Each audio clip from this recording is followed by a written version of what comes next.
Oh, we're live. It says we're live. Yeah. Well, it's still loading on my side. All right. Yeah, now we're live. All right. Well, welcome to Old New Dude's channel. I'm Richard York, Asher's trueborn son. And I'm old new dude, KC, if you will. A lot of people just call me dude. David Lightbringer just says OND. I go by all of it. It don't matter. And right. This is the first ever Talking Heads, Ashara's trueborn son and old new dude, which we wanted to get together on. A Game of Thrones Cat 2 was the basis of us getting together, but just having somebody to talk to other than the wall or an imaginary phone, it's nice to be able to bounce things back and forth. So, if Richard, if you want to tell them a little bit about your channel. Sure. So I've got a 7-video series posted on triplet Targaryens. So I believe that, well, first off, George is known for his gardening style. So he plants a lot of seeds, some of which might not bear fruit. So when we have our crazy tinfoil theories, just because some of them won't come true doesn't mean that he didn't plant a few seeds that kind of pointed us in that direction, right? Because he likes to keep his options open. And one of the things that I really emphasize in that series of videos is the similarities between Edward York, history's most famous bigamist, and Eddard Stark, and the symbolic purging from history of the marriage of God the Father to Ashera Dione, and the similarities of the names of Edward York and Eddard Stark versus Ashera Dione and Ashara Dane. So we've got two people who seem to be named after marriages purged from history. And he kind of added bigamy to Dany's story when he introduced the concept of the whole York-Lancaster war and politics thing, right? Yeah. Right, which sort of implies that, I mean, he's literally going to history's most famous bigamist as he introduces this, and he's kind of hinting at bigamy, and so anyway, it doesn't mean he's going to go that way necessarily, but he's planted some seeds.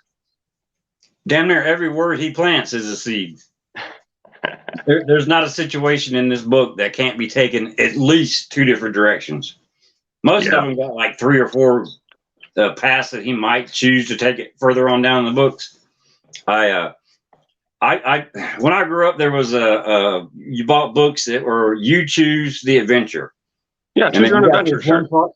Yeah, I love these books growing up. You want to choose right, go to page 68. If you want to go left, go to page 72. And you determine how the story goes. And that's how I think George R. R. Martin's writings, that's what it reminds me of. It's my opinion is generally on the who I listen to last. But if I'm reading the books and not paying attention to anything, my core beliefs in what's going on in this story are where my brain goes the first time we get to one of those paths. Like, could this go this way later on? Is George wanting to go that way later on? And then my brain will go ahead and pick a route that I think that's what George is going to do. And I could be wrong on every single thing, but I promise you, I'll be right on one. And I don't know which one that is, but some of the things we'll be wrong on will still be things that he planted seeds and then gave up on that idea, right? Not all of them. I'm not claiming all of them, but some of them will be. Yeah, well, it's like in his original draft, he had Jaime as who's going to be king, and he was going to have a love triangle with Jon, Arya, and Tyrion. And he said he scrapped that, but that doesn't mean that he scrapped the seeds that he planted for those. Which in this first one, we're going to be talking about some of the stuff that we each believe in. And I'm a big Cersei and Jaime is the Mad King's children, and the fact that he had Jaime maybe be a king. I'm gonna do it closer as you can see, a king.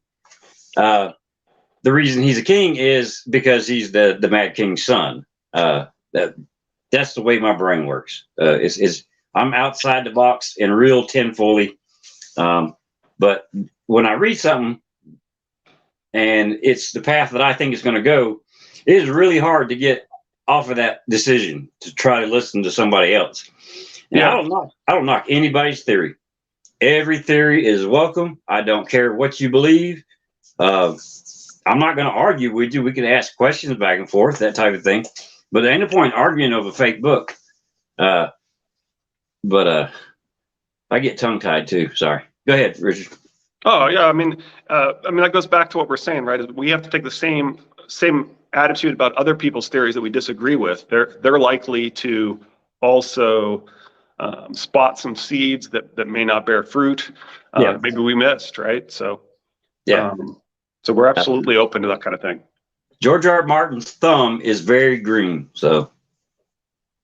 Absolutely. I like to think that the problems with probably some of the main problems with him finishing up Winds of Winter is the weeds of winter, right? Trying to weed out some of these seeds he's planted that he really wanted to grow. I'm pretty sure we might not find out what happened to the husband and wife that took Griff down the river. I don't think we'll ever find out what happened to them. Those are teeny tiny little weeds that'll never get mentioned again. Yep. But they were in the book, so I mean. Sure. Well, you want to talk about the chapter a little bit? I mean, one of the reasons I wanted to be on was this is the Ashara Dane chapter in the first book, right? This is the main Ashara Dane chapter. Yeah, that's why I definitely wanted to get up with you on before I even attempted to do this on video, because on video it would have been 5 minutes of me talking about the chapter and then 15 minutes of me talking about something completely different. But hopefully, having a partner in crime will keep me on track. That's good. But, you want to lead off on the cat too, and then just we'll touch base here and there. Sure. Well, I guess the first thing I noticed, I don't think we're gonna. You didn't want to do a full summary, right? We're gonna. No. Just some things you pointed out, kind of in the order, so if somebody's like, well, okay, well, they're talking about this. This was at the beginning of the chapter. Right. Yeah, I took my notes somewhat chronologically with the chapter. So the first thing I noticed is that Catelyn tells us her room is the warmest, and that if the Starks were made for the cold, they had certainly built their castle in the wrong place. I have that same sentence written down. Right. So one of the reasons I think this is mentioned is because we see a lot of like trembling and things, and I know she does specifically say that Ned opens up all the windows, and Cat realized suddenly how cold it had become. Yeah. She sat up in bed and pulled the furs to her chin and so forth. But there's a whole lot of trembling and shaking in this chapter. Oh yeah, and also comparing the cold to the grave. That was the second thing I wrote down. The thing that pops out in my mind, actually having read past this chapter, because I didn't realize it when I first read the chapter, but they talk about these hot springs quite a bit. Yeah. I mean, she mentions it really good and gives you a perfect explanation on why this castle is, I mean, without heat is death in the winter. And right. All this hot springs talk, and then the crypts being so cold. We had the last chapter, or no, the Ned chapter, where they're talking about when he feels the cold in the crypts of Winterfell, with all these hot springs and all this steam, and it's the life force that saves the people that come to Wintertown and Winterfell, all that stuff. Why are the crypts so cold? I know that's a feather in the cap kind of thing to put towards the readings later on, and probably is going to be Winds of Winter if that pays off at all. Well, I think that's interesting. I think what you're really saying there is that the crypts symbolize death, just as Winterfell symbolizes life within this cold north, right? Yes. But one of the things I was trying to point out there is we're getting all these trembling language in this, shaking and trembling type language. Mm-hmm. And the very first occurrence we get of trembling in this series is, Ned tells us the only time a man can be brave is when he's afraid. Mm-hmm. And in the very beginning, Waymar, we get Sir Waymar met him bravely. Dance with me then. He lifted his sword high over his head, defiant. His hands trembled from the weight of it, or perhaps from the cold. Yet in that moment, Will thought, he was a boy no longer, but a man of the Night's Watch, right? So it's a moment of bravery. That sentence gives me goosebumps still after all this time.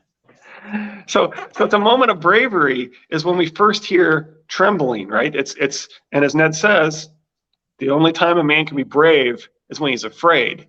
Yeah. So I think trembling is mostly meant to signify, I know he does let in the cold, and there's a bit of a contradiction there with it being the warmest place in the north and the warmest room in the warmest place in the north. Yeah. But I think part of the reason for that contradiction is that he's wanting us to think about the possibility that Kat is scared. Well, and she even says so. Yeah. Yeah. 1 second. I keep talking. You said something and it caught my mind, and I want to make sure I get it. But dang it, I don't know if I wrote it down or not. Go ahead, keep talking. I'm an idiot. All right. So then, when Kat sort of is trying to convince Ned to take the job, and he's having none of it, she says, "Kings are not like other men," and that reminds me of Illyrio. And kings lack the caution of common men. Mm-hmm.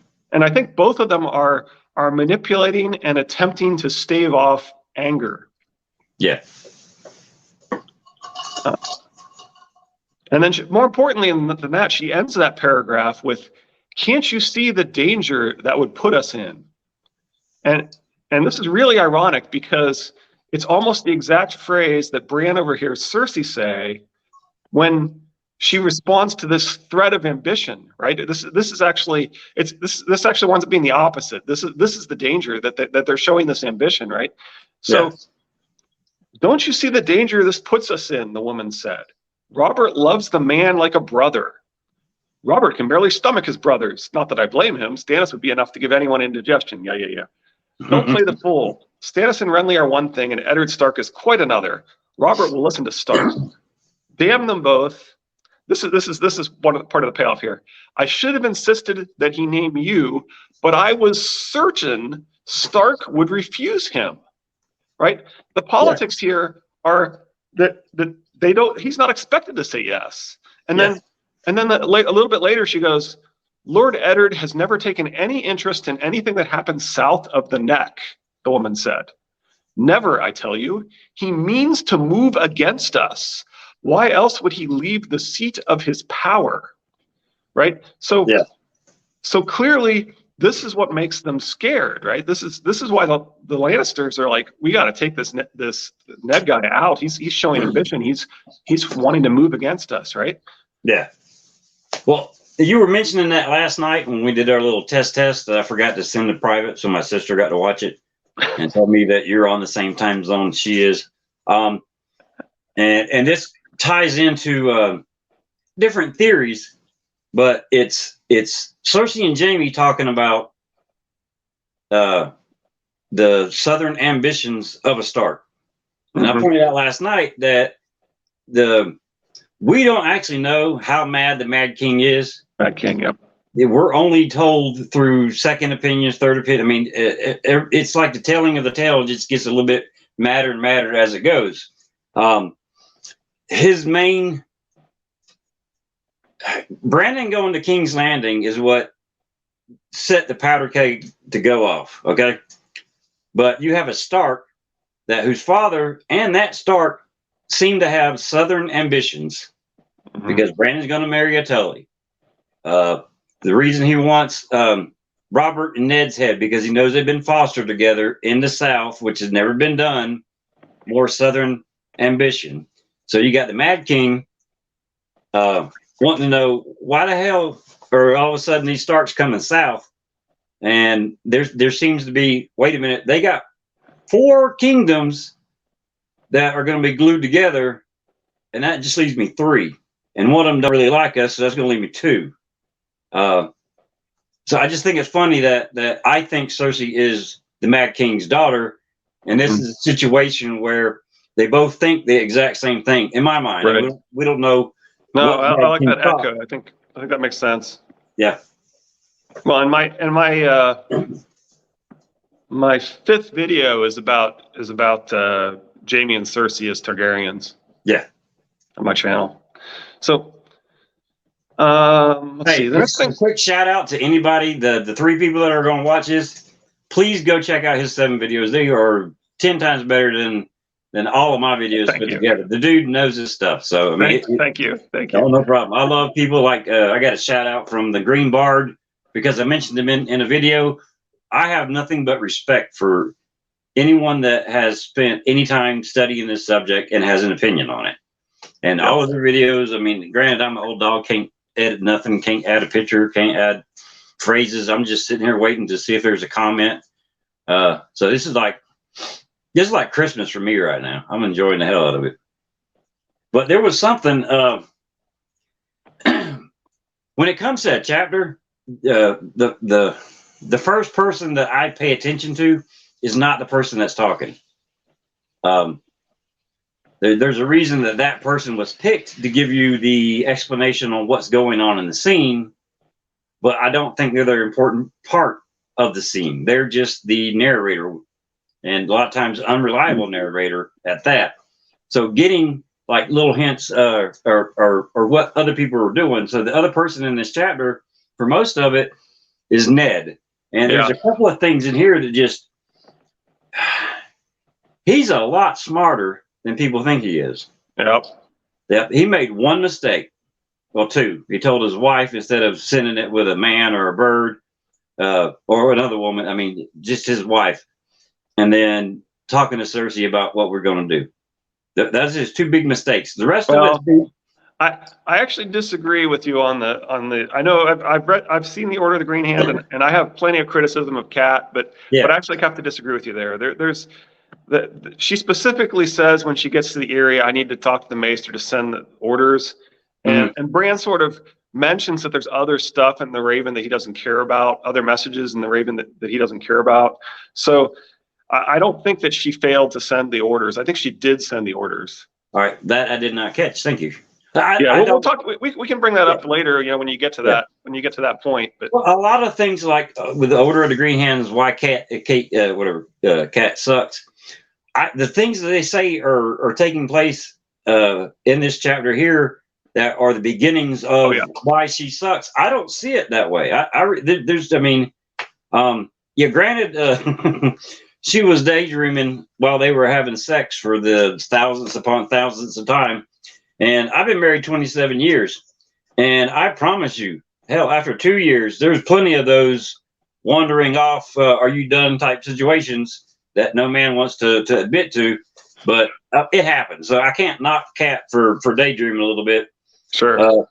Because, I mean, we're even told that Ned's not the eye candy and every maid's dream that his brother Brandon was. His brother Brandon is just like Robert. I mean, those 2 could have been twins. So Ned's not that kind of guy. So he doesn't light the fires the way Brandon would have. And I think that's a big problem that he has, is looting down his brother's shadow, because he knows that he wasn't meant for this. And I even there was something I talked about on Twitter, I think 2 or 3 years ago. I think that there were things, and I know we're getting way off subject, but I think there were things that the Lord of Winterfell and his heir had to know. This is why we do this. This is why there was always a Stark in Winterfell. This is why the man that passes a sentence to swing the sword. There's a reason behind all that, and everybody speculates on what those reasons are. I don't think Ned knows them. Yeah. I don't think he was taught them. Because he was. I agree. 8 years old, he goes to the foster, and Brandon, this big strapping guy that is what every man wants to be, he's the one that Lord Rickon teaches. This is why we do things. He's the one that got the handbook. Yep. Ned's never the heir until he's right. The guy, right? He's a spare. So I mean, he's a spare, safe as all get up down there in the Vale. So yeah, I think there's a lot of stuff that Ned doesn't know, that just for the simple fact that he is not Brandon is already putting the realm in Winterfell in danger, because he doesn't know what he's supposed to know. But on some of the things that when she brings up going south. He's like, no, no, no, my place is here. He knows that he should say no. Yep. Just like Cersei thinks he's going to say no. The right answer is no. The only person that would be mad is Robert, and he would get over it. Right. The kids would still get hitched later on down the road. I mean, we don't get to save ourselves from Joffrey evil and Sansa, but he knows he's not supposed to go down there. He knows he doesn't belong down there. He knows that there's a really bad. He's been down south. He's seen a lot of the snakes that are playing this game. Oh, speaking of which, we get this little clue that just after this, we get this little clue that Ned has clearly been corresponding with people, and he's already aware of what Joffrey is, right? He's very hesitant for Sansa to marry Joffrey because of what Joffrey is. Yes. So I mean, he knows what's going to go down there. He's correct. He makes the right choice. I shouldn't go. Oh, by the way, he acts like one of the things that people claim is a plot hole is that Ned immediately jumps to Jaime as Cersei's lover, but he acts as though he knows they are Targaryens, right? Yeah. Yeah. That's what he's doing. It's not a plot hole. It's telling us that rumor is well known. Yeah. And so he's acting as if Joffrey is in fact the Mad King's grandson. In fact, he's actually Ned doesn't know this at this point, but he's his double grandson. Well, I mean, it's Cat that says Crown Prince. I mean, Ned doesn't even want to say it. Right. She's interrupting him because she doesn't want him to speak treason, basically, right? Right. So, I mean, normally they're up there. Nobody messes with them. Nobody wants to go to the north. Robert hated going to the north, couldn't stand it. Doesn't know why these people live up there.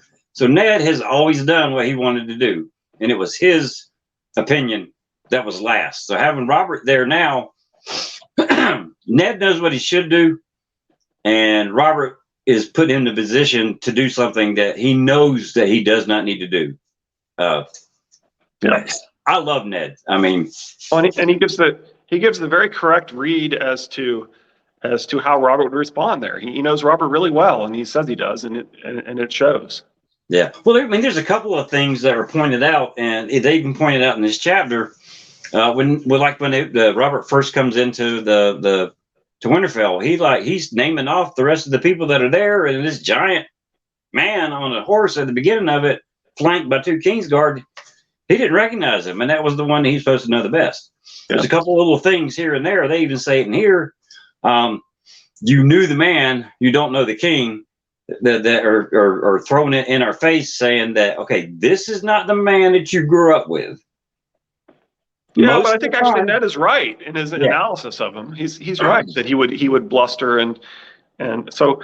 I mean, even though he doesn't recognize him, he has a dead read on how Robert would react to this. So I think he's right here in this, and he's certainly right that it would be safer to stay north. That it's very dangerous to go south. Yes. So the next thing I have is the shadow of the woman he would not name, the woman who had borne his bastard son. Right. So even if it's just a seed, if it's something that he was, that George was considering is doing the Eleanor Talbot Wars of the Roses plot line, the shadow of the woman he would not name would be a reference to Ashara Dane. Yes. So this is here we're being told. So as I mentioned in my introduction, I consider Ashara Dane to be representing Ashera Dione, and so the shadow of the woman he would not name. Well, if there's a character who's representative of the mother goddess, we would expect that character to be almost godlike. We have a character who's introduced to us as of the shadow, right? Quaithe of the Shadow. Yeah. And one of the things that George does is he has people with characteristics and especially colors of things observe the person and not tell you the color, right? Right. So he hints that the people from the neck are mostly redheads by having Bran be the one who sees the reeds and not mention one of the hair colors. Yeah. He hints at Quaithe. He actually tells us that Quaithe has unusual quote, what is it? Was it wet and shiny or shiny and wet? Wet and shiny. Wet and shiny eyes, right? And I think that wasn't close enough to haunting, so he had to turn around and change haunting purple eyes. In this chapter, Ashara has haunting purple eyes, but later on she's referred to as having laughing purple eyes. Yes. And so the similarity between laughing and shining, wet and shiny is really right there, right? So he's really saying Quaithe has unusual laughing purple eyes, right? She's clearly a godlike character. So if somebody symbolically represents Asherah, that's the character they should be. This is the first time we hear the name of Ashara Dane from Catelyn. The second time we hear it, she refers to the shadowy secret in reference to the name of Ashara Dane. So both times that she gives us Ashara Dane, she gives us shadow. And Quaithe is Quaithe of the shadow. Yeah. The other thing that we know about Quaithe is we know that she is unbelievably gorgeous. Specifically, it's considered like obvious that she would have this breast as perfect as the breast could be, right? That's the only thing we really see of her. But it's probably, do you need to see more? Well, that does seem to be George's favorite characteristic of a beautiful woman, and he specifically makes it as perfect as can be. So he's simultaneously giving us, shadow, Quaithe of the shadow, arguably purple eyes by how he reveals her eyes, telling us they're unusual, telling us they're wet and shiny. That wasn't maybe thinking, well, that's not good enough of a hint. And then he goes back and changes it from haunting purple to laughing purple to make it even closer to the wet and shiny eyes that he's already highlighted as the unusual eyes of Quaithe. Well, chances are when he made that switch, things weren't known as well as it is now, and everybody listens to one channel. And we all, just funnel into an opinion. When that change was made, chances are not enough book groups and clubs and all that stuff. He didn't know if it was not obvious. He didn't know if it was too far for the reader to grasp that subject. But it definitely wasn't done in the last 10 years. Everybody knows everything now. Well, and then he goes on and he says, in case people didn't catch that he does this thing where he ties the point of view to the eye color, he goes and he specifically ties Dany's and Ashara Dane's eyes together, right? In Dance with Dragons, he has Barristan say they're the same, right? Just in case you didn't get that he's doing this thing with points of view and seeing the same characteristics. He's like tying Dany's eyes and Ashara Dane's eyes together. Yeah. Speaking of Ashara, and I know it was your favorite subject in this whole chapter, we're told that Ned takes 6 men with him, goes to the Tower of Joy. Yeah, 7 against 3, that's right. Yeah. The only 2 people that are supposed to live was Ned, and as far as Ned's forces go, Ned and Howland Reed. How did the North? Because I think she says, they hear the name Lady Ashara from the soldiers at Winterfell. How the hell do they know? Yeah, and that's one of those. I tell people there's 1, maybe 2 teeny tiny little eggs here and there that I don't think got overlooked. That they're there for a reason. Yeah. The men at Winterfell shouldn't know anything that happened other than what they were told. And chances are, if Ashara is the first marriage, like we believe, Howland Reed ain't going to mention her. Ned damn sure ain't going to mention her. That's a good point. How do these men know about Lady Ashara? This is the same we talked about last night. Well, we say that, but then again, at some point apparently the word has gotten out that Ned immediately went to see Ashara Dane, right? So it's well known, and the funny thing is, he clearly takes any offspring of Lyanna's and goes to Ashara Dane. Yeah. Right. It's interesting. The official story is if he goes with let's say that we're wrong and he goes with R plus L equals J and so forth, right? Well, that still means the official story is Ned takes a baby Jon Snow in that scenario, right? He Yeah. takes the baby and he goes to Ashara Dane with the baby, right? Because Right. that's the official story. Is the next place he goes is Yeah. Starfall. Just to return a sword. The man has returned a very important sword, and then we were talking about last night, a very important horse. I'm on the belief that most of the Tower of Joy happened at Winterfell. And then I was talking about it on Twitter a year ago and got my ass chewed out. And all I was doing was raising a question, because I wasn't trying to disprove R plus L equals J. That I don't want to disprove it. I mean, you asked me a question about my theory, I'll answer it. I'll ask you a question about your theory, then you can answer it. I mean, that's the way conversations go. But I don't want to start an argument. And what I was saying is, if N plus A equals J, like we think, if John is named for the King John that built the Wolf's Den on where we think John was born, and then she's in the north. They got all this fighting going on. And I've been trying to I got cork boards and blue yarn and trying to be one of those detectives that have shit just going all the way across the timeline. If most of that stuff happens in Winterfell, Ashara is at the Wolf's Den. If the place I have this sneaking suspicion she makes it to Winterfell and finds out all this stuff. And if the Tower of Joy fight scene, it didn't happen that way, the tower that they're talking about, because there's always a tower, is the Broken Tower, the first tower. You have Rhaegar, which he had to go south, and you have Lyanna that just gave birth. And according to me and you, we both think she's had triplets. That's a difficult birth nowadays. It's even more difficult back when people even died just having one child. So you got Rhaegar had to go south.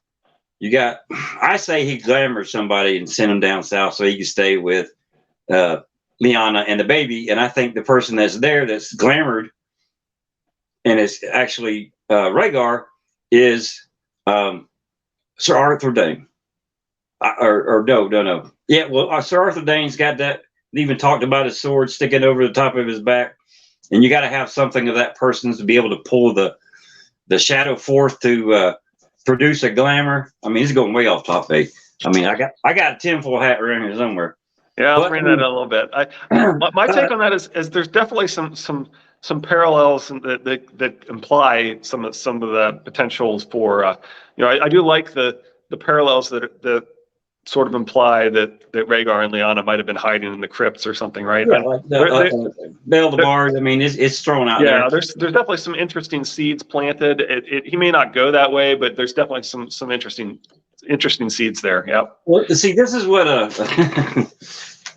this is how my brain works. All right, we'll get back to this. You got Rhaegar, Lyanna, 3 babies, Ashara Dayne, and Jon come to Winterfell. All right. Because we're not told exactly how long Rhaegar and Lyanna leave before Brandon finds out about it. So, I mean, we don't know exactly when this baby could be born. There's a window here and there, but let's say that Rhaegar is glamored as Sir Arthur Dayne using his sword for the glamour. You got Lyanna that's not in good shape after giving 3 babies. And then you got Ashara Dayne. All right. Ashara Dayne is going to be understanding. She's probably thinking that, hey, I'm the Lady of Winterfell, blah, blah, blah. And this is where some of those people got the name from. Look, if you got to go south, go to Starfall. Oh. So we circle back around to go to King's Landing. That's where Rhaegar, the disguised Rhaegar, and Lyanna want to go. He wants to take her and the 3 babies that he's been so worried about that he didn't go south before. He just sent somebody in his place that looked like him. Now they're coming south. Well, as they circle around, they go to Starfall. If he's pulled the glamour off, he can return the sword then. That's how the sword gets back to Starfall. And then they go up, and the Tower of Joy is on the way. And this is really getting into some weeds here. And if anybody was watching, they had already turned off. All right, the Tower of Joy, the reason they stopped is Lyanna's sick. And this is what got me yelled at, because in the book, 3 times it's referring to a bed of blood, a bloody bed, as a birthing bed. Well, when he says it the 4th time, he's rope-a-doping you. He's automatically assuming that you're going to see the word bloody bed, bed of blood, blah, blah, blah, and you're going to think birthing bed. Well, she's already given birth. She's in that bloody bed because she has got an infection. And Ned even talks about, I contradict myself a little bit on this one because Ned meets her at the Tower of Joy. He talks about her fever. And then I think it's Austin Flowers let me know that bleeding. George Washington died from being bled. They tried to bleed his water or blood to reduce fever and infection, all that kind of stuff. They just took too much out. And I think that's a lot had going on with Lyanna, is that they bled her, and she's so sick from the travel so soon after having a hard birth. I mean, once I start talking about it, my brain just starts going 20 different directions, picking up a word here and a word there, and they don't go together, and I can't make heads or tails of it. But in my mind, I'm like, I'm laying it out there perfectly. I don't know why everybody doesn't believe what I believe. But I'm a little skeptical that he's actually going to go with it. I think he's probably going to simplify it. So, plus, there's some advantages to keeping them in Dorne. Even though, like I said, I know he planted some seeds there. I get the parallels and why people say, he clearly planted some seeds. But I think he'll probably simplify it. So there's a good chance. I think there's some symbolism of them being in Dorne, so that's important. Yeah. And so I think he may simplify it to the point where he just keeps them in Dorne and doesn't even do the whole crypts thing. Right. But like I said, I acknowledge that there's some seeds there. Yeah.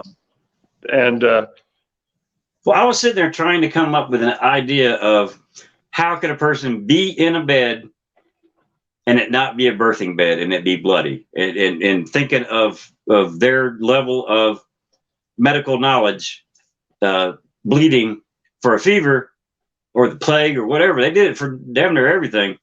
Would be another reason to have a bloody bed. So when I thought of that, I'm like, well, if that's not where she gave birth, we got to backtrack and figure out, all right, where was the baby's born? And that's what took me down that rabbit hole. But I mean, I have no problem with Tower of Joy being in Dorne. I have no doubt that Dany was in Dorne before she turned a year old. However, that she got there. Being born at Tower of Joy, being born at Winterfell, and then taken to Dorne, I don't care. But she's there for the door with the red door and the lemons outside the tree, all that stuff. I'm starting to think Tyrosh might be a real possibility. So I haven't thought about that. No. So the thing is that we're specifically told that you can tell where somebody's from by their accent, right? Yeah. So in fact, it's Pip. Pip claims that he can tell you whether you're low-born, high-born, where you're from, and everything at the wall. The mummer at the wall, Pip. Yeah. So he's John's friend, the mummer, and he's because he's traveled around and he's performed. He knows all the accents, and he knows where everybody's from, and he knows who sounds highborn and who doesn't, and so forth. And so, Dany specifically has a Tyroshi accent. I didn't catch that. So it makes me think that he's strongly implying that Dany actually grew up in Tyrosh. Oh, I gotta go check that out. Yeah. I love it. I think that's awesome. Go listen to my 4th video again. I think I talk about that in my 4th video. Okay. So I just wrote the knock. So the Order of the Green Hand points out that if you say a knock, it's I got it written down. Well, go ahead. If you say the knock, it sort of implies that you expected it. The problem with that is that Kat doesn't necessarily think that way, because we know that she says the man with the knife, right? And no, she didn't know that there was going to be a man with a knife. Well, look at it this way. How did I write it down? I got like 30 things that just popped in my head as I'm writing down. The knock was definitely one of them. And I didn't take it that way. I mean, it could be read that way for sure. Yep. The knock doesn't mean what we think it means or what they're thinking it means. It's the same as I was walking through the door when the phone rang. Yeah. I mean, that sentence, I mean, even though it's for this modern times, the structure of it, which I don't know shit about English, other than how to write my name, but that phrasing of that sentence sounds the same as when the knock comes to the door. Yeah. I'm not sold that actually gives it away, but I agree that it's slightly better. It fits slightly better if it's a planned knock, and I do think we see a lot of indication that Kat and Lewin are not exactly on the up and up. Well, we're all together very confident that a message can be opened and closed by a favorable maester that is on her side, and I think he is her maester, not Ned's, without a doubt. Oh yeah. We're basically told that, right? Well, I mean, we know that the maester at Winterfell was Wallace, and that that he delivered her baby, and that she delivered her baby in Winterfell, and then in Riverrun, and then came to Winterfell. Yeah. So we know that he filled Wallace's spot when Wallace disappeared during the war. Now, my part of it happening in Winterfell and then circling around to Dorne, if she had just given birth to 3 babies, Lyanna, and didn't feel well, Wallace would have went with her. There's no way that he would have let Lyanna Stark, who he was sworn to protect because that's their castle, he wouldn't let her go south without him. He wouldn't send a little novice that's 6 years old and go, all right, you know what to do, go ahead.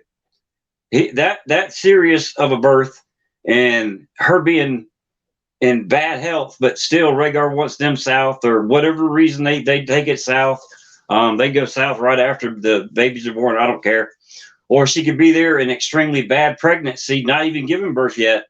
And he's like, okay, you got to come south with me. And Wallace is like, okay. Yeah. She's about to die. Yeah. We know he left Winterfell. We know he disappeared. Right. We have a whole lot of things that imply that he would be a quote half maester. We have a whole lot of reasons for believing that he's with Aegon. I mean, that's in my mind the light bulb. That's the reason he originally left Winterfell, and with no maester there, that's the reason. Because Lewin did the same thing.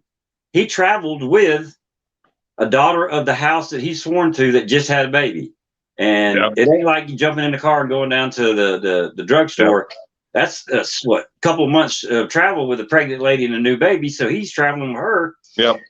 Why wouldn't Wallace travel with Lyanna? I mean, we're giving an example of a maester doing exactly what I think Wallace did. So I think once we read that, we should apply that same knowledge or that same level of care to Lyanna, and that would give a reason why Wallace is gone. And that would give a reason why Lewin would stay. I still like the Dorne location of birth, mostly because it strengthens the idea of a Dornish protector wanting to go with the oldest daughter and a maester wanting to go with the oldest son, right? So I still like the Dorne birth, but I certainly see, as I've mentioned, the seeds that they may have been in Winterfell, and I like the idea that if they were in Winterfell, and the maester found out, that the maester would then go with Lyanna. That makes a lot of sense. Yeah, well, let's put a couple of different things into the same basket, trying to figure out how they could work together. Because we know Wallace left, we're not told why. So you're sitting there grasping at straws, and then you're thinking of how could this one theory happen? What would actually play out in this the line of events on if it happened there, how would it happen, and how would it go forward from that point out? I mean, to travel the road that one event dictates, this is how it's got to go. So I do think that the argument against this is going to be, well, Ned brought his maester with him because he and his men might get injured while they're at war, and then Wallace gets killed during the war. I mean, that's the simple explanation, right? I don't buy it. That's the simple explanation. Yeah, I got nothing to knock it. I mean, I can't say it's wrong, but I mean, like we said, George can always simplify. George could just pull some weeds, and in what I like He to call could the have weeds told this winner, whole right? story in one book if he'd have just cut all the weeds down to just 3 weeds. Right. Yeah, I mean, Yeah. that's why we love it. The reason Yep. we love it is the depth of characters, how Yep. real they are. We love the story, not for the trees, but for the weeds. Yep. But yeah, I freaking love this stuff. Yep. Oh, the next thing I highlighted. Well, first off, we get the line I read earlier about Catelyn realized suddenly how cold it had become and so forth. But when she's talking about Luwin and his sleeves, she says, "with all he kept hidden." Right. So Yeah. this is sort of a subtle hint that Luwin is not entirely on the up and up. That Right. you could say Something's up his sleeve. Yeah, he's getting ready to pull a card trick. exactly. I got the same thing written down. and then I love when Catelyn like Ned sort of points out that this doesn't make any sense and that there can't be a rider and you know, how could this possibly have been delivered? And Catelyn goes, "A wooden box, you say?" Yeah, well, I mean, he seems to be physically and literally pissed off that there's been somebody to send a note and he wasn't told. Right. He seems to be a very hands-on. I open it. It's my letters. I don't need you. I mean, he seemed that one little scene just meant I took it as somebody did what? I love the "a wooden box, you say" line. It's just like oh, forget about that. Forget about It was like me. It was getting ready to go this way, and she went, "Oh no! Let's keep going this way right here." So this whole chapter shows how smart and sneaky Maesters are. Grand Maester Pycelle, he loves the Lannisters. Luwin loves the Tullys, the ones with Tully blood. Yep. Then you got Lady Dustin that doesn't trust none of them. And this chapter here is the beginning of why you shouldn't trust a Maester. This right here, and it doesn't read that way, especially the first time you go through it. Well, you see all the sneaky shit that gets done here in a minute. It's oh man, I love Luwin. I thought he was the greatest thing since Hot Water. But as you read the books a couple of times, you actually start looking at every damn sentence. I don't like him. I don't like him because he should be Ned's Maester, and he's not. He's the Maester of Winterfell. Okay. I think his loyalty is to Cat and the Tullys. Well, okay, that's fair, I guess. Well, given his age, chances are, if he came from River Run, he knows the Halster Tully probably for a good long while. Yeah, I would say. And then having that this is your bro, this is a guy that you answer to for 40 years, and now all of a sudden you got to go north with the daughter. That man has been 40 years with House Tully. I mean, he's not going to automatically just start getting the pom-poms and go House Stark. I hate it up here. It's freaking cold. I mean, I think he knows what's going on with the kids too. So, I mean, yeah, this sneaky. Go ahead. It is interesting though that he does try and get to the Weirwood when he dies. It's kind of interesting. Yeah. But anyway, he'll talk trash about it, but when it's his time to come to die, that's where he went. He knows more than what he says he knows. Yeah. The Maesters know more than they say they know. So the next thing I have is, under the heavy weight of her furs, Catelyn shivered, and that's an interesting line, right? We've already talked about how this is the warmest room in the warmest place in the north, and she's shivering. You know, I really do think that we're meant to realize that Catelyn is afraid, and she's about to say, "I'm afraid," she admitted. But anyway, the other thing I wrote down is, this delivery method would have a 0% chance of success. Well, I got it written down as Pandora's box. The second they open that box, it is never going to be the same. Nobody would ever deliver a message this way. This makes no sense. This is clearly theater, as the Order of the Green Hands say. This is clearly not on the up and up. All right, my volume for you just went down real quick. Hold on a second. Why is that? Somebody tried to call me and I hung up on them. Oh, okay. Sorry, my fingers. Go ahead, say something now. Testing. Keep going. Can you hear me? I'm getting there. Trying to So I was get. just saying, this Okay. there's no way anybody would choose to deliver the way that a message this way, right? This is not practical. The idea that you would expect that somebody would get this message is no, you would not. Well, I mean, even if that message, I got written down Pandora's box. You open it, is never going to be the same again. But I also got a question: is the cat's paw the one that delivered that box? I don't Because I think so. think the cat's paw works for and is controlled by Littlefinger, and we can get into that in another chapter. But I if think he it's is Mance, controlled, but okay. I think the cat's paw's for Mance, but okay. Okay. We're specifically told that Mance brought the bag of silver to Winterfell. Yeah. So I think we're being told that one thing we know is that Joffrey doesn't pay anybody for anything. Joffrey never carries money. He goes around, he orders people. He would never pay anybody for anything. Yeah. We're also. I got to write that down because I didn't catch that. That's pretty good. The logic of Tyrion is so hilarious too, right? He's like, I remember the opposite of what happened. Therefore, the guy who never carries money must have hired the cat's paw. And I'm like, yeah, that doesn't make any sense. Yeah.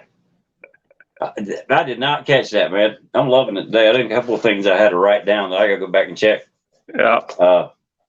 So Catelyn nodded, not trusting to speak. So she doesn't trust herself to speak because she's afraid she's going to blow this, right? Right. She's leaving it up to the educated man that's probably the best to try to sell this con. Yeah. What is it, my lady? You're shaking. I'm afraid, she admitted. So we're going to see that word admitted again. Yeah. She reached out and took the letter in trembling hands, and we've already discussed trembling hands probably means fear. Yeah. The furs dropped away from her nakedness, forgotten. Her eyes moved over the words. At first, they made no sense to her. Then she remembered. So I don't think she's remembering what she's saying here, by the way. But in fact, we're told twice that these next words are lies, right? Right. Lysa took no chances. When we were girls together, we had a private language, she and I.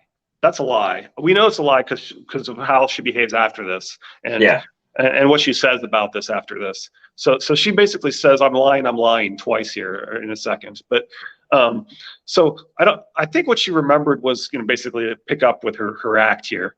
Yeah. Can you read it? Yes, Catelyn admitted. Well, yeah, of course you can, because that's a lie.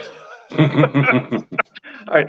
So she burns the letter that only she can read, supposedly. Well, let's stop right here, though. Can you read it? Yes, Catelyn admitted. And he's like, then tell us. And then you got Luwin jumping in again to stop the conversation going forward with tell us to let me go back. I'll leave. And then instead of worrying about what the letter says, now Ned's like, no. Yeah, you stay. So Luwin was actually, I think it's Catelyn that says that. I'd have to go back and look, but I think Catelyn perhaps says, I should withdraw, Maester Luwin said.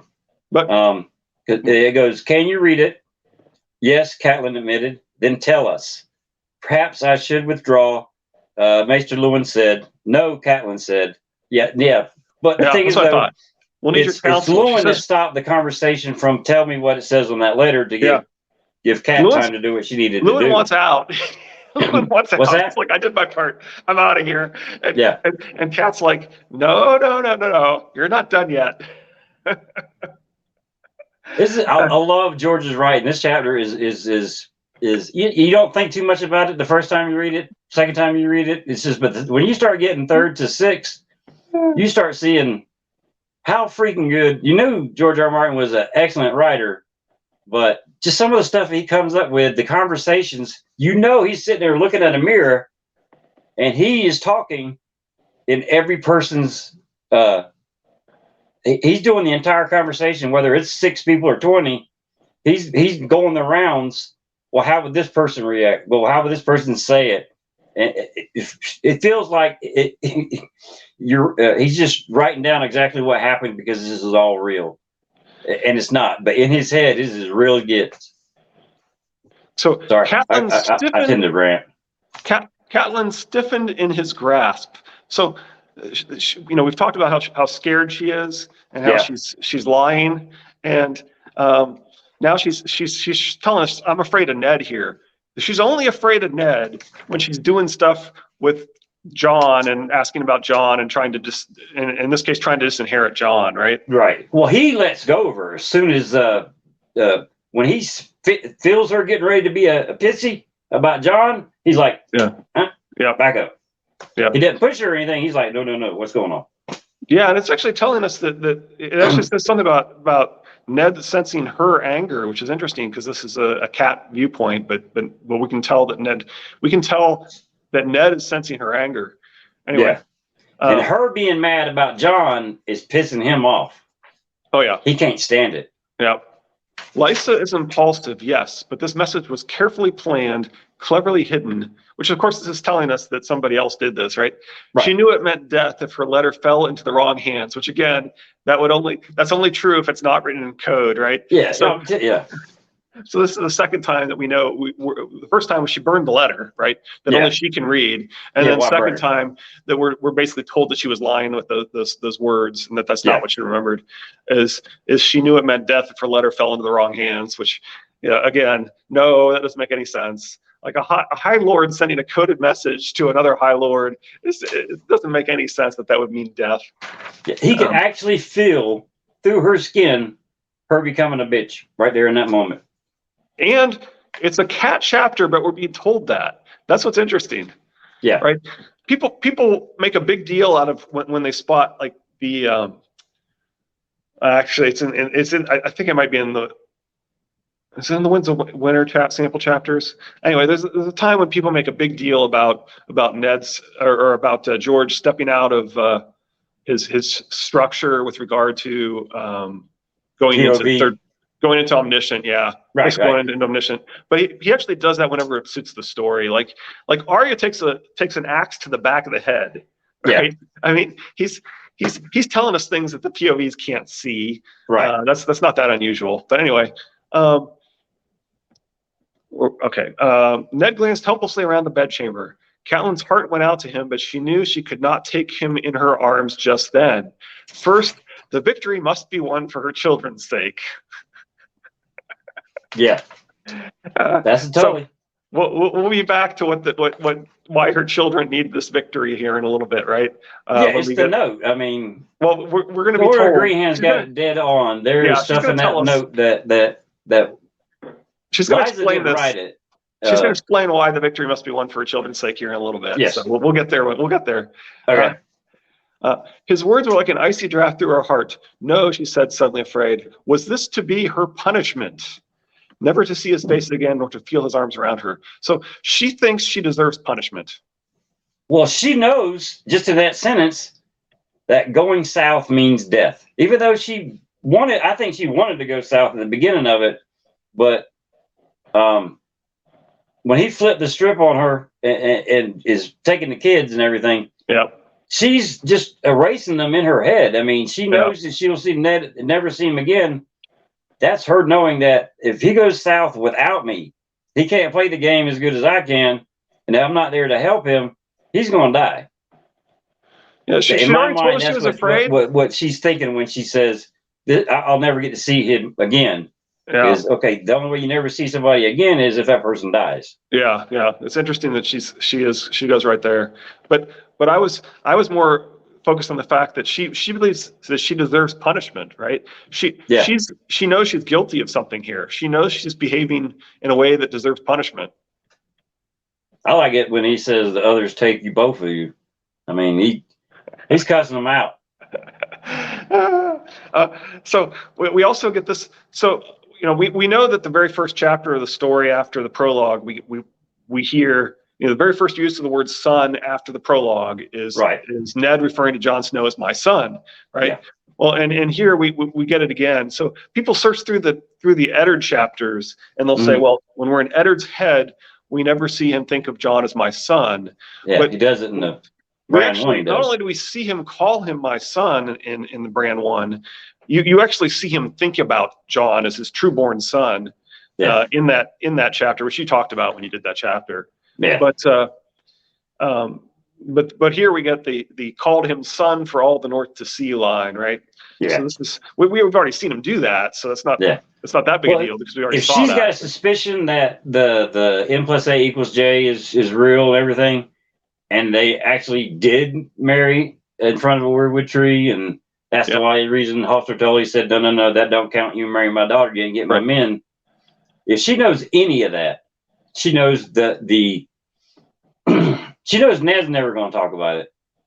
But for that to get out, that to get out in the North to all the North people, and the man John's a clone of Ned, would destroy her kid's claim to Winterfell altogether. I mean, right. Well, we're getting there. Yeah, we're getting there. Sorry, I get ahead of myself. No, that's all right. That's all right. It's the hat. I got it on too tight. There's hints at it. Those are both hints at it. So we're already being told that, right? Yeah. So we do get the line that we've already talked. I think we basically already talked about this one with the Shara Dane, but we'll do it again. Yeah. Okay. So because we got to it, right? So afterward, Ned had carried Sir Arthur's sword back to the beautiful young sister who awaited him in a castle called Starfall on the shores of the summer sea. The lady of Shara Dane, tall and fair, with haunting violet eyes. It had taken her a fortnight to marshal her courage, but finally in bed one night, Catelyn had asked her husband the truth of it, asked him to his face. That was the only time in all their years that Ned had ever frightened her. Never ask me about John, he said, cold as ice. He is my blood, and that is all you need to know. And now I will learn where you heard that name, my lady. She had pledged to obey. She told him, and from that day on, the whispering had stopped, and the Shara Dane's name was never heard in Winterfell again. So I did write down one other thing to go. I mean, like I said, we've talked a lot about this already, right? It does seem to imply purging history of the name of Shara Dane, which is sort of like creating the patriarchy by purging the marriage of Asher Dione. But you know the one I mean, your bastard's mother. Her name was Wyla, Ned replied with cool courtesy, and I would sooner not speak of her. And then, of course, the only other character called Ned in our story is Ned Dane, and Ned Dane also says that Wyla is John's mother. And the Aboriginal word for wife is, in fact, Wyla, right? So we hear Wyla another place, too. We hear as far as the Sistertons think that the fisherman's daughter that comes with Ned after the ship went down, they think that's Wyla. Yeah, and I buy the Order of the Green Hints version of why the fisherman's daughter would be a Shara Dane. Yeah, I'm all on board on that. So I'm saying that's another place. That's the first time that Wyla is used in historical places. If in the chain of events, the history happened, Wyla would have been used at the Sistertons first, then would have been used at Winterfell, and then used again now with Ned, the little Ned later on. All Wylas, if you are Ned and the Shara sneaking through, going through to get to White Harbor, the word Wyla follows the path that a Dane has taken from the almost drowning to Winterfell, and then to the road with the King Robert, and then Ned. You're following basically almost a path of when the name was used and by who. I don't know if that makes any sense at all. Huh. Okay. No, it don't. I don't know. Don't either. Maybe I don't know that we know that path to say that for sure, but right. Because I mean, it's still up to debate on what path is what. Right. That's sort of, you sort of have to assume that Shara Dane's on that path, and then it becomes the case. So, is that you? Yeah, I got to go pick my kid up here. I got about 10 minutes. All right. All right. So one of the things that I think was worth pointing out is Ned refers to John as a boy with a bastard's name, which sort of implies that he might be trueborn. Yes. We got a comment. Oh wow, Connor Gray. You put it up on the name Wyla would be a symbolic echo of Will in the Game of Thrones prologue. I mean, it's close as far as him replacing I's with Y's. Yeah. he does like to tie things together and riff on different names and so forth. So certainly possible. All right, y'all people seeing me look straight up to be able to read this, that's because I got bifocals on. Sure. All right. So I don't know. Yeah, it's certainly possible. That is, I mean, it's certainly possible to follow that name, Will. I don't know if following it the rest of the time you read, kind of have it, the feather in the cap back in your mind. It could also Every be the other time way you hear the around, word right? Will. He could be trying to emphasize the name Wila by throwing some wills in there too. That's also Yeah, you never know. So, I mean, I don't know if he's doing that or not. Yeah, I can go Thank both you for ways. the comment. Yeah, absolutely. Connor Gray. That's our first comment on our live stream ever. So this is our first real live stream. That makes sense. There you go.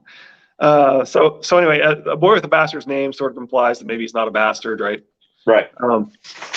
He would father no sons who might someday contest with Catelyn's own grandchildren for Winterfell. Right there, we get to the meat of it. There's the victory that Catelyn was looking for, right? And we get lots of clues that this is not fear of a bastard's claim. You occasionally I've seen people claim that bastards can inherit. The only way a bastard could inherit would be by either being a bastard could marry a claim.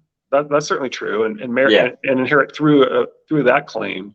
But you know the movie Kingdom of Heaven with Orlando Bloom, supposedly based on the true history. The people that are playing the parts that they're playing were real people.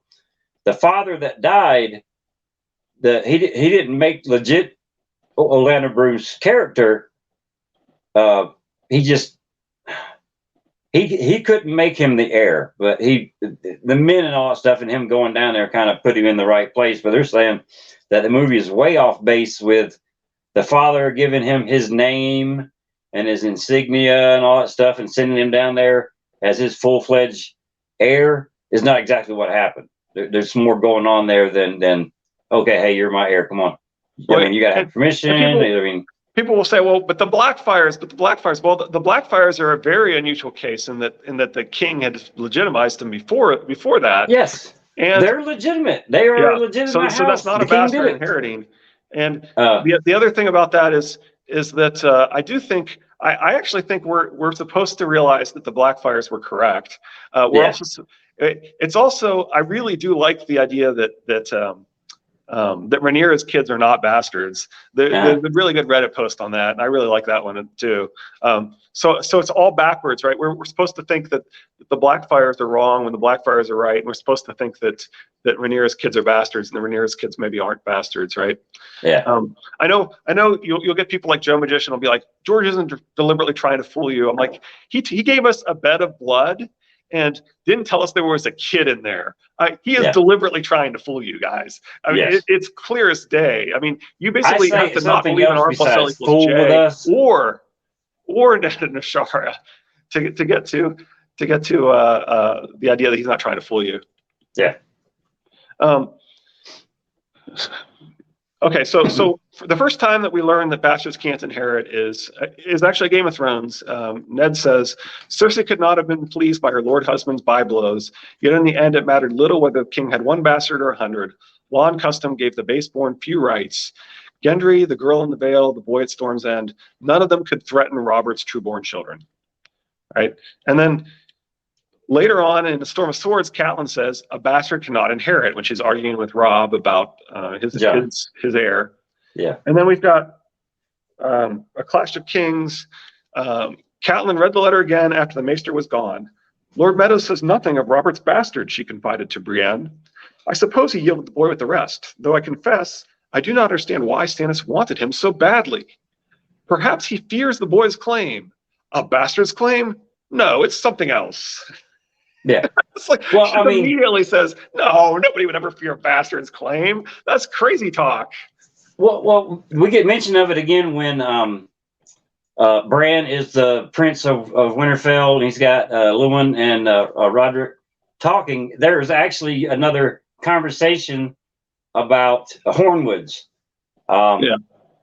Who inherits it, because there's a bastard that is being trained at The Burrowlands by Yeah. Lady Dustin. He's a bastard, but they know he's got the Hornwood. I think it's the Hornwood. He's got the blood. He's got the right blood. He's the right temperament. But that's He's a really because there good is kid. no trueborn heir, right? That's Right. different. And in fact, with Derry, they just ignore the fact that there are bastard cousins, cousins through bastard, right? Through a bastard Yeah. claim. They just completely ignore that, and they just take Derry, right? They just say, oh, there's no claimants other than a bastard or a cousin through a bastard. So it just doesn't count. The crown can just do whatever it wants because there's no claimants, right? Inheritance, being able to claim anything in this world is all attached to power.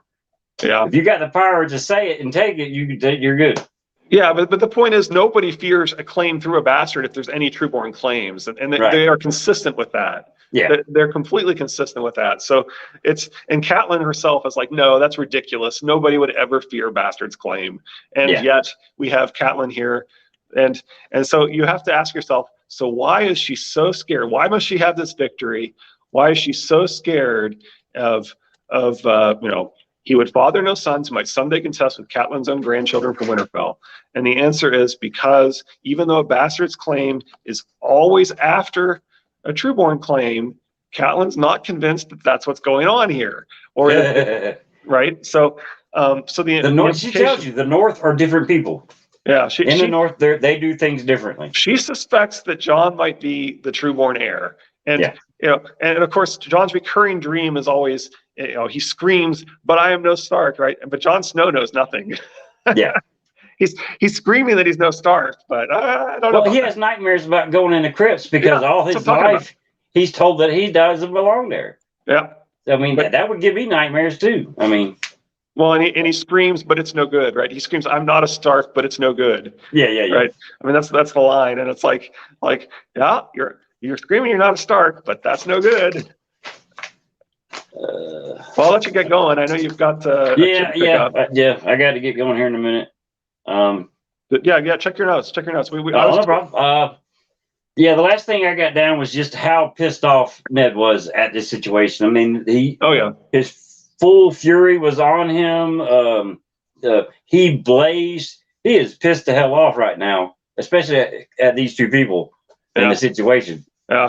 And I think that when Jon is brought into the scenario, that's when he gets pissed. Oh yeah. That's when his full fury is on, and he's blazed. I mean, he's pissed off because really, he knows that's his trueborn son, and you want to do this shit to him? Yeah. And as Catelyn says, she knows that's when this happens. Oh, another cut. Thank you, Connor. Yeah. You're both your ideas. Thanks, man. There you go. Oh, sorry. I hit at the same time as you, so it went off. Oh, that's okay. Appreciate it, Connor. Thank you, Connor. Well, I got to get going. This was our first ever live stream. I had a blast. I loved it. It's the most fun I've had in front of a camera since my honeymoon. So yeah, I don't know that I can normally do an hour at lunch, but I could probably normally do a half hour. So maybe some of the ones I don't think we'd ever spend as much time on a chapter as we would on this one. So yeah, I didn't think it was. I thought it was going to be like a 30-minute chapter, but it's like George R. Martin's writing. He's bigger and bigger and bigger. And I get off topic so much that next time I'll pretty much just shut up. So your next chapter you're doing should be Arya, right? And that's the one where she thinks she must be a bastard. Yeah. Yeah, and then of course, Sansa's first chapter is going to say the same thing, and Sansa's going to mention that Catelyn's lying about it. Yeah. Which is always fun. All right, so there's a few more clues that the Stark kids might be bastards, and of course, the irony with Sansa being so superior and always insisting on Jon being referred to as the bastard half brother rather than brother and so forth. Yeah. There's a certain irony of that, and eventually you're going to get to Cripples and Bastards and Broken Things, which puts two references to Bran and then sticks the word bastard in between them, which is always another fun one. Yeah. But man, I had a blast. Yeah, me I'll too. get together with you later on, see when we're going to do something else. Yeah. This weekend I got plans. But like I said, I'll give you a shout later. People that are going to watch this don't want to hear none of that stuff. But I want to thank Richard with Asharos. I got to make sure I pronounce that right because I'm a recovering redneck. Asharo's trueborn son. Man, it has been a blast. Yeah. I definitely recommend go watching his 7 videos. They Thank you, are sir. awesome.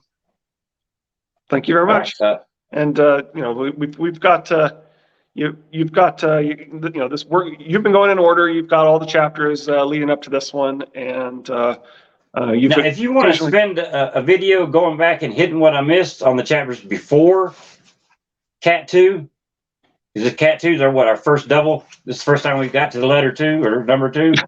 If you want to go back and hit some of the stuff. I mean, we've been doing that, right? You've been mentioning some of my comments on your channel and so forth. So Yeah. So I don't think that's necessary, but I'm more interested in let's keep it going and Okay. figure out which ones that makes the most sense for me to join and so forth. Yeah. Well, I think that's what I'm gonna do forward, because this is a whole lot easier than trying to record one. Because I do it all in one take anyways, and now I don't have to wait for upload. Yeah. All right. But all right, man. I'll get in touch with you later. If you want to say your goodbyes to everybody. Thank you. This has been Asher's Trueborn Son on YouTube. Check out my channel and check out Old New Dude's other content, including his read of the earlier chapters.